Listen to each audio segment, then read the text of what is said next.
کہتا ہے زمین ہند پر تیرا بڑا احسان ہے غازی، زمین ہند پر تیرا بڑا احسان ہے غازی، یہاں کے بچے بچے پر تیرا فیضان ہے غازی، یہاں کے بچے بچے پر تیرا فیضان ہے غازی۔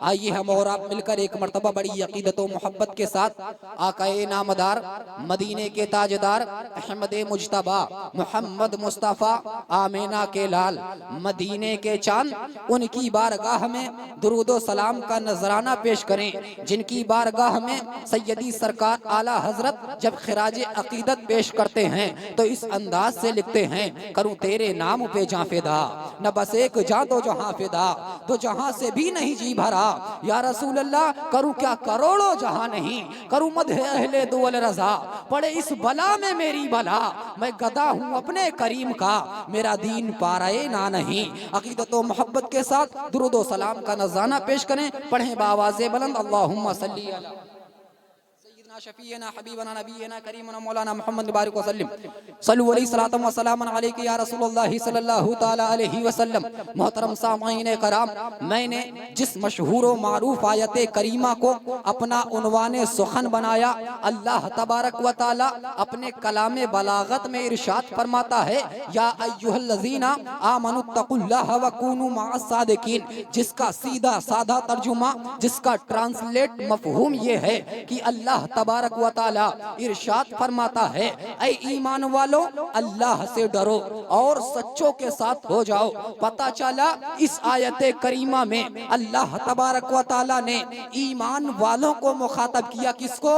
ایمان والوں کو مخاطب کرتے ہوئے ارشاد فرمایا، اللہ سے ڈرو سچوں کے ساتھ ہو جاؤ۔ اللہ تبارک و تعالی نے اس ایک آیت کریمہ میں ایمان والوں کی طرف دو حکم منسوب کیے، ایمان والوں سے دو حکم فرمایا، اور یہ فرمایا پہلا حکم اللہ سے ڈرو، دوسرا یہ سچوں کے ساتھ ہو جاؤ۔ محترم سامعین کرام، اس آیت کریمہ کے ترجمے کو جب ہم سنتے ہیں، اب تلاش کرنے کی کوشش کرتے ہیں، آخر وہ کون سے سچے لوگ ہیں جن کے ساتھ رہنے کا اللہ حکم دے رہا ہے اور یہ فرما رہا ہے ایمان والوں سچوں کے ساتھ ہو جاؤ۔ جب اس بات کو لے کر، اس بات کو اپنے ذہن میں لے کر تلاش کرنے کی کوشش کریں گے، آخر وہ کون سے سچے لوگ ہیں، وہ کون سے نیک لوگ ہیں، کون سے پرہیزگار لوگ ہیں جن کے ساتھ رہنے کا اللہ حکم دے رہا ہے۔ محترم سامعین کرام، جب آپ یہ تلاش کرنے کی کوشش کریں گے، اپنے ذہن کو دوڑائیں گے، تب آپ کو یہی بات سامنے نکل کر آئے گی آپ کے سامنے کہ سچے یقیناً وہی لوگ ہیں جو خود بھی برائیوں سے بچتے ہوں، اوروں کو بھی برائیوں سے روکتے ہوں، خود بھی شراب نوشی نہ کریں، اوروں کو بھی شراب نوشی سے روکیں، خود بھی متقی اور پرہیزگار ہوں، اوروں کو بھی متقی اور پرہیزگار بننے کا حکم دیں، خود بھی نمازوں کی پابندی کریں، اوروں کو بھی نماز کی تلقین کریں، خود بھی جو ہے شریعت کی پابندی کریں، اوروں کو بھی شریعت پر پابندی کرنے کا حکم دیں، اوروں تک شریعت کے پیغام کو پہنچائیں، اسلام کے پیغام کو پہنچائیں، قرآن کے پیغام کو پہنچائیں۔ جب ان تمام باتوں کو لے کر آپ نکلیں گے، آخر وہ کون سے لوگ ہیں جو ہمیں شریعت کا پیغام دے رہے ہیں، وہ کون سے لوگ ہیں جنہوں نے قرآن کا پیغام دیا ہے، وہ کون سے لوگ ہیں جنہوں نے ہم تک اذان پہنچائی ہے، وہ کون سے لوگ ہیں جنہوں نے ہم تک عبادت پہنچائی ہے، وہ کون سے لوگ ہیں جو ہمیں شراب نوشی سے روک رہے تھے، وہ کون سے لوگ ہیں جو ہمیں زنا سے روک رہے تھے، وہ کون سے لوگ ہیں جو ہمیں تمام برائیوں سے بچانے کی کوشش کر رہے تھے۔ محترم سامعین کرام، جب آپ اس تلاش میں نکلیں گے تب آپ کو پتا چلے گا یقیناً اجمیر کے خواجہ غریب نواز سچے ہیں، یقیناً دیواں کے وارث پاک سچے ہیں، یقیناً مخدوم مشرف جہانگیر سمنانی سچے ہیں، یقیناً صابر کلیری سچے ہیں، یقیناً سیدنا سالار مسعود غازی کی وہی ذات ہے جس ذات کے تعلق سے اللہ نے ارشاد فرمایا، او لوگوں اللہ سے ڈرو اور سچوں کے ساتھ ہو جاؤ۔ محترم سامعین کرام، یہ وہی سچے لوگ ہیں اللہ جن کے ساتھ رہنے کا حکم دے رہا ہے۔ آج ہم اور آپ حضور جڑئی شہید علیہ رحمت و رضوان کے عرس کے اس محفل میں بیٹھے ہوئے ہیں، ان کی عرس کی تقریب ہے، آئیے کیوں نہ ایک شہید کی بارگاہ میں سید الشہداء فی الہند کا ذکر کر لیا جائے۔ اللہ اکبر۔ ہم اور آپ اکثر جو ہے سیدنا سالار مسعود غازی علیہ رحمت و رضوان کے نام سے فاتحہ خوانی بھی کرتے ہیں۔ آپ نے دیکھا ہوگا لوگ جو ہے آپ کی فاتحہ خوانی کرتے ہیں جب آپ کے عرس کا موقع قریب آتا ہے۔ اللہ اکبر۔ غیر مسلم کے ماننے والے زیادہ، مسلم نہیں غیر مسلم زیادہ تعداد میں سرزمین بہرائچ شریف کا سفر کرتے ہیں۔ حضور سیدنا سالار مسعود غازی کے فیوز و برکات سے مالا مال ہوتے ہیں۔ آخر اللہ نے ان کو یہ مقام کیسے دے دیا، ان کی محبت لوگوں کے دلوں میں کیسے ڈال دی۔ اللہ اکبر۔ اپنے تو اپنے ہیں، غیر بھی آپ کی بارگاہ میں جاتے ہیں اور اپنی مرادوں کو مانگتے ہیں۔ اللہ اکبر۔ اللہ اپنے اس نیک بندے کے صدقے و طوفیل میں ان کی تمام تر مرادوں کو پوری کرتا ہے، تمام تمناؤں کو پوری کرتا ہے۔ اللہ اکبر۔ ان کے وسیلے سے لوگ دعائیں کر رہے ہیں۔ آخر اللہ نے ان کو یہ مقام کیسے دے دیا، ان کی یہ محبت لوگوں کے دل میں کیسے ڈال دی کہ غیر مذہب کے ماننے والے اکثر تعداد میں آپ کی بارگاہ میں حاضری دیتے ہیں۔ تو حضور نے ارشاد فرمایا نا، من کان للہ کان اللہ لہ، جو اللہ کا ہو جاتا ہے اللہ اس کا ہو جایا کرتا ہے۔ سیدنا سالار مسعود غازی علیہ رحمت و رضوان کی 18 سال زندگی کا جب آپ مطالعہ کریں گے آپ کو پتا چلے گا آپ کا ہر ہر لمحہ، ہر سیکنڈ، ہر گھنٹہ آپ کی زندگی کا مذہب اسلام کے پرچم کو بلند کرنے کے لیے گزرا ہے، شریعت کے پیغام کو عام کرنے کے لیے گزرا ہے۔ 18 سال کچھ مہینے کی عمر پاک میں سیدنا سالار مسعود غازی سرزمین بہرائچ شریف پہنچے اور مذہب اسلام کے پرچم کو بلند کرتے ہوئے، شریعت کے پیغام کو عام کرتے ہوئے مذہب اسلام پر اپنی جان کا نذرانہ پیش کر دیا۔ کون سیدنا سالار مسعود غازی؟ اللہ اکبر۔ جس کے والد گرامی کا نام سید شاہو سالار ہے، جس کی والدہ محترمہ کا نام سطر مولا ہے، جو محمود غزنوی کے بھانجے ہیں۔ اللہ اکبر۔ میرے مسعود غازی کی ولادت سرزمین اجمیر شریف میں 405 ہجری میں ہوتی ہے۔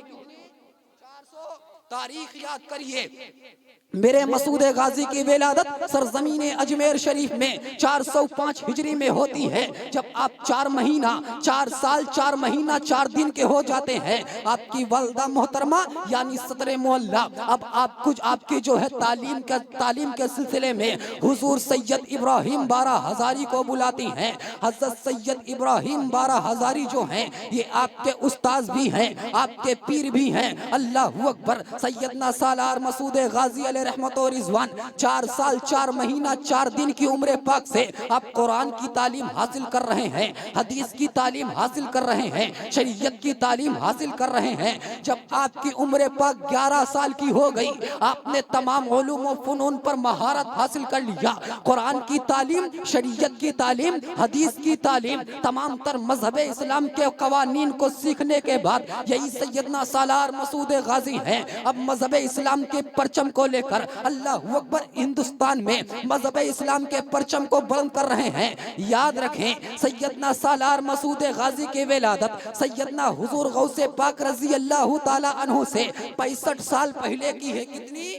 65 سال پہلے حضور غوث پاک سے 65 سال پہلے میرے مسعود غازی سرزمین ہندوستان میں تشریف لائے، آپ کی ولادت ہوئی۔ چونکہ حضور غوث پاک رضی اللہ تعالی عنہ کی تاریخ ولادت جو ملتی ہے تاریخ کی کتابوں میں آتا ہے وہ 470 ہجری آتا ہے۔ میرے مسعود غازی کی ولادت 405 ہجری ہے۔ جب آپ اس کا حساب لگائیں گے 65 سال نکل کر باہر آئے گا، پتہ چلا میرے مسعود غازی حضور غوث پاک سے 65 سال پہلے آپ اس دنیا میں تشریف لائے۔ الگ بات ہے مقام و مرتبہ کے حساب سے میرے غوث پاک کا مرتبہ آپ سے بلند و بالا ہے۔ محترم سامعین کرام، میرے مسعود غازی 11 سال کی عمر پاک میں اب مذہب اسلام کے پرچم کو بلند کرنے کے لیے، شریعت کے پیغام کو عام کرنے کے لیے، نانا جان کے پیغام کو عام کرنے کے لیے، اسلام کی تبلیغ کرنے کے لیے سرزمین اجمیر شریف سے نکلے ہیں۔ اللہ اکبر۔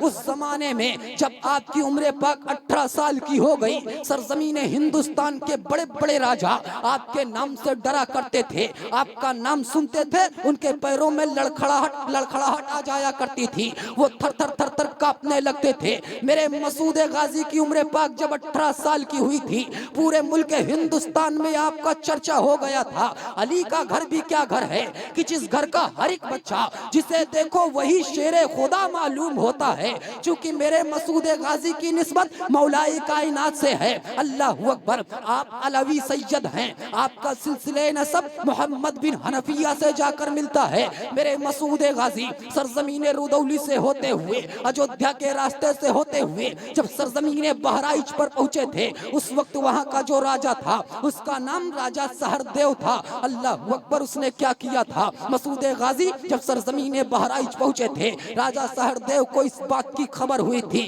اس نے ایک میٹنگ بلائی تھی جس میں ملک ہندوستان کے تقریباً 22 راجہ شامل ہوئے تھے۔ 22 راجہ کو اکٹھا کرنے کے بعد یہ میٹنگ ہو رہی ہے، ایک 18 سال کے کڑیل نوجوان کے خلاف 22 راجہ اپنے سپاہیوں کے ساتھ اکٹھا ہوئے تھے اور میٹنگ کی جا رہی تھی۔ دیکھو سید سالار مسعود غازی آئے ہیں، ان کے نام سے بڑے بڑے سورما کاپ جایا کرتے ہیں، بڑے بڑے راجاؤں کو انہوں نے دھول چٹا دیا ہے، مذہب اسلام کا پیغام بڑی تیزی کے ساتھ عام کر رہے ہیں، ان کی کردار کی بنیاد پر، گفتار کی بنیاد پر، اللہ اکبر، ان کے بات کرنے کے انداز پر لوگ مذہب اسلام میں شامل ہو رہے ہیں، کلمہ پڑھ رہے ہیں۔ کہیں ایسا نہ ہو کہ تنہا سیدنا سالار مسعود غازی علیہ رحمت و رضوان پورے ہندوستان میں مذہب اسلام کے پرچم کو بلند کر دیں، ہر گھر میں کلمہ گو پایا جائے، ہر گھر میں کلمہ پڑھنے والا پایا جائے۔ اس سے پہلے ان کا مقابلہ کرنا چاہیے۔